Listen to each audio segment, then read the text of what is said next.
कार्तिक मातम में 8वां अध्याय। नारद जी ने कहा कि हे राजन, अब मैं कार्तिक मास के इस व्रत की उद्यापन विधि बताता हूँ, ध्यान पूर्वक सुनिए। व्रती को चाहिए कि कार्तिक मास में शुक्ल पक्ष की चतुर्दशी को व्रत के संपूर्ण फल की प्राप्ति के लिए तथा विष्णु की प्रसन्नता के लिए उद्यापन करे। तुलसी के ऊपर चंदोवा बनावे, बंधनवार व फूलों से सुसज्जित करे, चंवर से सुशोभित मंडप बनावे, चारों दरवाजों पर मिट्टी के बने हुए पुण्यशील, सुशील, जय विजय चारों द्वारपालों को अलग अलग बैठावे। तुलसी की जड़ों में 4 रंगों द्वारा सर्वतोभद्र चक्र बनावे। उसके ऊपर पंचरत्न नारियल रखे और शुद्ध वस्त्र से कलश को ढके। फिर भगवान विष्णु का पूजन करे। द्वादशी को भगवान विष्णु जागे थे। त्रयोदशी को देवताओं ने उनके दर्शन किए थे। चतुर्दशी को देवताओं ने उनका पूजन किया था, इसलिए भगवान विष्णु की उद्यापन पूजा की जाती है। उस दिन संयम तथा शांत चित्त से व्रत करना चाहिए। अपने गुरु की मूर्ति बनाकर षोडश उपचार तथा विविध नैवेद्य आदि से भगवान का पूजन करें। विधि प्रकार के वाद्यों के साथ कीर्तन करता हुआ उस रात्रि में जागरण करे।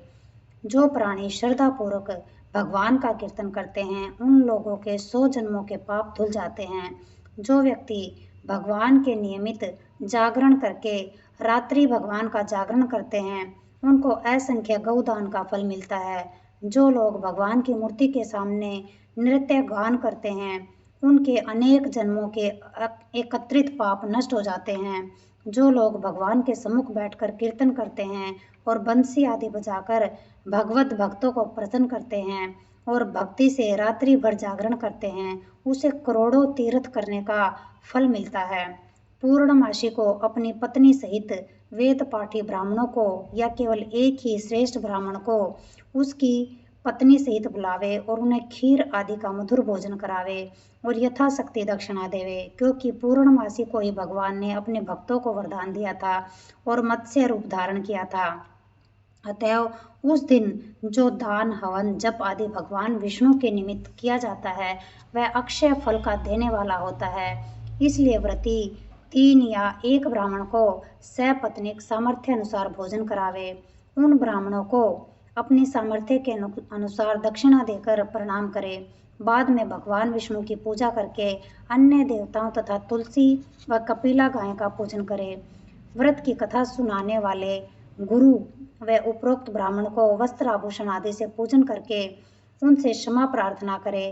प्रार्थना के मंत्र का अर्थ यह है: आप सब लोगों की अनुकंपा से मुझ पर भगवान सदा प्रसन्न रहे। इस व्रत को करने से मेरे 7 जन्मों के किए हुए पाप नष्ट हो जाए और मेरी संतान चिरंजीवी हो। इस पूजा के द्वारा मेरी सभी इच्छाएं पूर्ण हो। मेरी मृत्यु होने के बाद मुझे अतिशय दुर्लभ विष्णु लोक प्राप्त हो। व्रत करने वाला इस प्रकार ब्राह्मणों से क्षमा की प्रार्थना करे और उनको प्रसन्न करके विदा करे। पूजा की सारी वस्तुओं के साथ गाय भी गुरु को दान में दे। उसके पश्चात घर वालों और मित्रों के साथ स्वयं भोजन करे। कार्तिक और माघ मास के उद्यापन के नियम इसी प्रकार बतलाए गए हैं। इसी तरीके से जो प्राणी कार्तिक मास का व्रत और उद्यापन करता है, वह पाप रहित होकर मनवांछित कामनाओं को प्राप्त करता है।